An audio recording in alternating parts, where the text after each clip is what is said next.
नमस्कार मित्रों, स्वागत है आपका अपने YouTube चैनल राजस्थान जी के बाई SD सर में।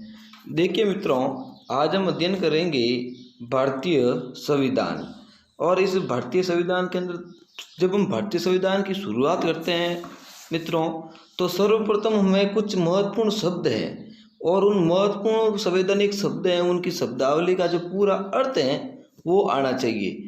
और इसी अर्थ में से RPSC first grade second grade में कुछ प्रश्न पूछे जाते हैं। तो मैं दावा करता हूं कि इस चैप्टर में से आपके 100% जो प्रतियोगी परीक्षा में इस टाइप के प्रश्न पूछे भी गए हैं और ये शब्दावली जो है उपयोगी रही है। तो मित्रों, हम अध्ययन करते हैं संविधान के अंदर उस महत्वपूर्ण शब्दावली की जो हमारे लिए अति महत्वपूर्ण है। तो जुड़िए हमारे YouTube चैनल राजस्थान जी के बाई SD सर के साथ और हम अध्ययन करते हैं महत्वपूर्ण संवैधानिक शब्दावली। मित्रों, पहला शब्द है ध्यानाकर्षण। ध्यानाकर्षण, देखो इसका अर्थ है कि राज्यसभा में ध्यान आकर्षण प्रक्रिया का अस्तित्व नहीं रहता है। यानी जो राज्यसभा है, संसद का अंग है, उस संसद के अंग में ध्यान आकर्षण प्रक्रिया का अस्तित्व नहीं रहता है। इसके स्थान पर प्रस्ताव पत्र का प्रयोग किया जाता है। इसके स्थान पर प्रस्ताव पत्र का प्रयोग किया जाता है, जिन्हें ध्यानाकर्षण कहा जाता है। Floor crossing. फ्लोर क्रॉसिंग से मतलब है मित्रों कि भाई फ्लोर क्रॉसिंग से आशय किसी संसद सदस्य के जिस पार्टी से वह चुना गया है और से दूसरी पार्टी में दल बदल करने से है। यानी फ्लोर क्रॉसिंग का सीधा सीधा अर्थ है कि जो संसद का सदस्य जिस पार्टी से वह चुना गया है और वो दूसरी पार्टी में दल बदल कर लेता है, जिसे फ्लोर क्रॉसिंग कहा जाता है। दल बदल की प्रवृत्ति का आशय पार्टी का अपने सदस्यों पर कम होते प्रभाव से है। और जो दल बदल होता है, इसका आशय यह है कि पार्टी का अपने सदस्यों पर प्रभाव कम है और इस प्रक्रिया से सरकार में अस्थिरता पैदा होती है तथा जनादेश का अपमान होता है, जिसे फ्लोर क्रॉसिंग कहा जाता है। फिर अगला जो शब्दावली है मित्रों, बात करते हैं हम निलंबित संसद। निलंबित संसद, तो क्या है निलंबित संसद मित्रों? वो देखिए कि भाई निलंबित संसद जब एक आम चुनाव में कोई राजनीतिक दल या राजनीतिक दलों का गठबंधन सरकार बनाने की स्थिति में नहीं होता है, तब इसी प्रकार की संसद निलंबित संसद कहलाती है। जब एक आम चुनाव में कोई राजनीतिक दल या राजनीतिक दलों का गठबंधन सरकार बनाने की स्थिति में नहीं होता है, तब इस प्रकार की संसद निलंबित संसद कहलाती है। फिर अगला है हमारा अंतरिम सरकार।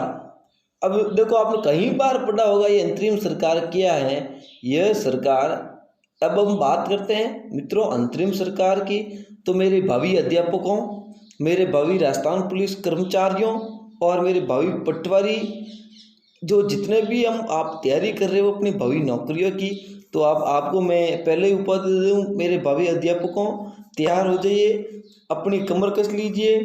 इस बार या तो इस तीर या उस तीर, परंतु पार लगाना ही है। और वो भी किसके साथ? आपके YouTube चैनल राजस्थान जी के बाई SD सर के साथ। और अब आपको तैयार होना है, तो एक एक बिंदु को ध्यान से सुनिएगा। क्या बिंदु कह रहा है? अंतरिम सरकार। यह सरकार देश के इतिहास के संक्रमणकालीन दौर में निर्मित होती है और यह एक पूर्ण सरकार होती है एवं यह नीति के संदर्भ में कोई भी निर्णय ले सकती है। भारत में 15 अगस्त को जो independent party of India act के द्वारा अंतरिम सरकार सत्ता में आई थी। जो इंडिपेंडेंस ऑफ इंडिया एक्ट के द्वारा अंतरिम सरकार सत्ता में आई थी एवं इसका अंत है जो मार्च 1952 में हुआ था। मार्च 1952 में हुआ था। फिर मित्रों अगला हमारा अल्पसंख्यक सरकार। इसका तात्पर्य हम बात करते हैं इसकी कि भाई ये सरकार का एक ऐसा रूप है जो लोकसभा में खुद पर विश्वास साबित नहीं कर पाती है। यह सरकार का एक ऐसा रूप है जो लोकसभा में खुद का विश्वास प्रस्ताव पारित नहीं कर पाती है। यह सरकार के बाहर से दूसरे राजनीतिक दलों के समर्थन पर निर्भर करती है। उदाहरण के लिए सन 1991 में चंद्रशेखर सरकार और 1997 के दौरान देवगौड़े की और आई.के. गुजराल की सरकार जो बाहर से कांग्रेस के समर्थन पर निर्भर रही थी। आगे बढ़ते हैं मित्रों, हमारे नेक्स्ट जो शब्दों पर गौर करते तो मित्रों नेक्स्ट शब्द है हमारा अध्यादेश। क्या है? अध्यादेश। अब मित्रों अध्यादेश एक ऐसा कानून है जिसे राज्य का मुखिया जरूरत होने पर लागू करता है। जब विधायिका कानून बनाने की स्थिति में नहीं होती है, क्योंकि यह या तो सत्र में नहीं होती है या विघटित होती है, तो अध्यादेश वही कार्य करता है जो कि विधायिका द्वारा बनाया गया कानून करता है। यह एक अस्थायी प्रावधान होता है और यह आवश्यक होता है कि विधायिका द्वारा इसे दी गई समयावधि में पारित किया जाए, अन्यथा इसका संचालन रुक जाएगा। एक बार पुनः ध्यान दिएगा कि अध्यादेश क्या है। अध्यादेश एक ऐसा कानून है जिसे राज्य का मुखिया जरूरत होने पर लागू करता है। जब विधायिका कानून बनाने की स्थिति में नहीं होती है, तब जो है राज्य का मुखिया जरूरत होने पर कानून जो लागू होने पर लागू करता है ये अध्यादेश। और जब विधायिका कानून बनाने की स्थिति में नहीं होती है, क्योंकि यह या तो सत्र में नहीं होती, जो ये या तो सत्र में नहीं होती है या विघटित होती है। अध्यादेश वही कार्य करता है जो कि विधायिका द्वारा बनाया गया कानून कार्य करता है। यह एक अस्थायी प्रावधान होता है और ये आवश्यक होता है कि विधायिका द्वारा इसे दी गई समयावधि में पारित किया जाए, अन्यथा इसका संचालन रुक जाता है। फिर है प्रश्नकाल। क्या है? प्रश्नकाल। अब हम बात करते हैं मित्रों प्रश्नकाल की। तो क्या है प्रश्नकाल? वो देखिएगा, संसद की बैठक के दौरान प्रतिदिन प्रथम 1 घंटा सामान्यतः 11 बजे से 12 बजे तक जो सदस्यों के लिए जो आवंटित होता है, और इस समयावधि में वे प्रश्न पूछते हैं जिसका उत्तर मंत्री देते हैं। इस समयावधि को प्रश्नकाल कहते हैं। और फिर संसद के अंदर जो में इसके सदस्यों द्वारा प्रश्न पूछे जाने के लिए 10 दिन पहले जो है पूर्व इसकी सूचना देनी आवश्यक होती है।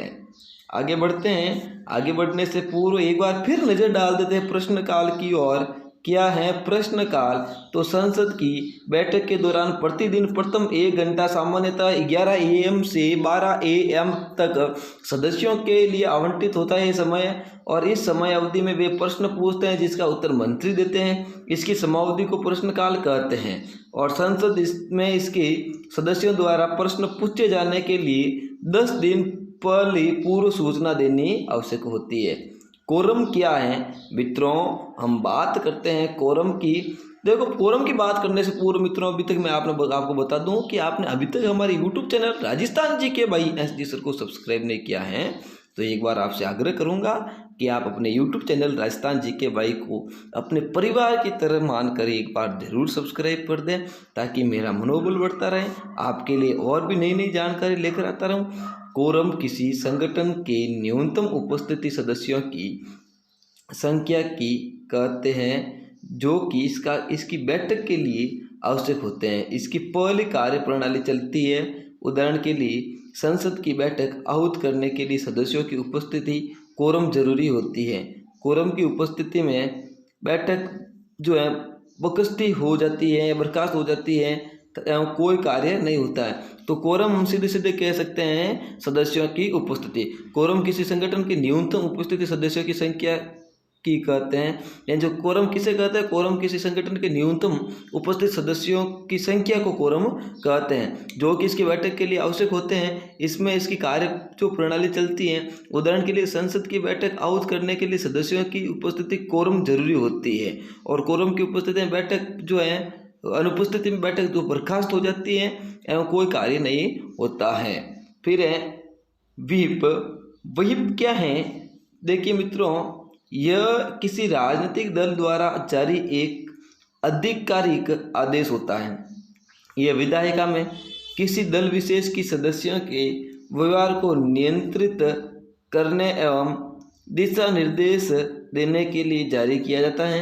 यदि पार्टी का कोई सदस्य व्हिप का उल्लंघन करता है तो गलती करने वाले सदस्य के खिलाफ अनुशासनात्मक कार्यवाही होती है। मित्रों, आगे बढ़ते हैं नेक्स्ट शब्दों की ओर, संवैधानिक शब्दावली की ओर। जैसे आपको संविधान को समझने में बहुत ही आसानी होगी, तो एक बार पुनः आपका स्वागत है अपने YouTube चैनल राजस्थान जी के भाई SG सर पर। अब है शून्यकाल। क्या है शून्यकाल? यह वह समय अवधि है जो प्रश्नकाल के बाद शुरू होती है। अब हमने प्रश्नकाल के बारे में जाना था, तो प्रश्नकाल के बाद में शुरू होने वाले अवधि को शून्यकाल कहा जाता है।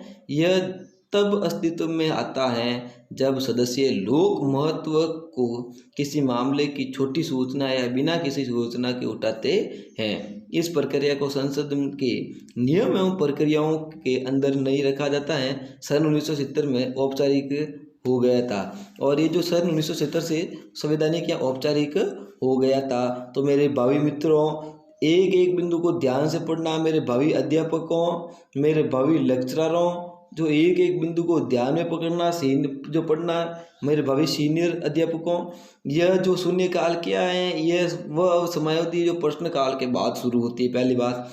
दूसरी बात, यह तब अस्तित्व में आता है जब सदस्य लोक महत्व को किसी मामले की छोटी सूचना या बिना किसी सूचना के उठाते हैं। इस प्रक्रिया को संसद के नियम एवं प्रक्रियाओं से अंदर नहीं रखा जाता है, और यह सन 1970 में औपचारिक हो गया था। आगे बढ़ते हैं मेरे भावी अध्यापकों। स्थगत प्रस्ताव। अब ये क्या है स्थगत प्रस्ताव मित्रों?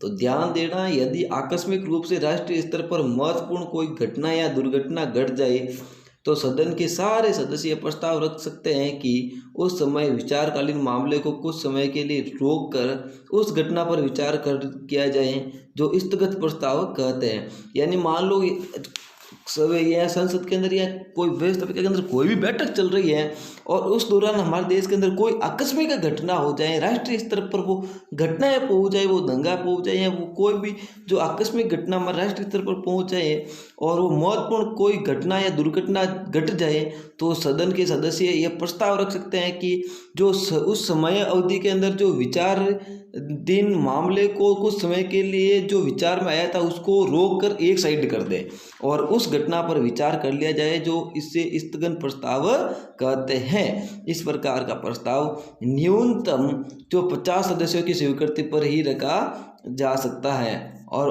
उठाए जाने वाले मसला इतना गंभीर होना चाहिए कि सदन के को लिए अपने सामान्य कार्य को रोककर उस पर तुरंत विचार करना चाहिए। बहुत ही बढ़िया जो है शब्दावली है, आपको बहुत ही मजा आएगा पढ़ने के अंदर, बहुत ही रोचक चीज़ है। तो एक बार पुनः विद्यार्थियों, मेरे भावी मित्रों, मेरे भावी अध्यापकों, भावी राजस्थान पुलिस के कर्मचारियों, आपका बहुत बहुत स्वागत है अपने YouTube चैनल पर।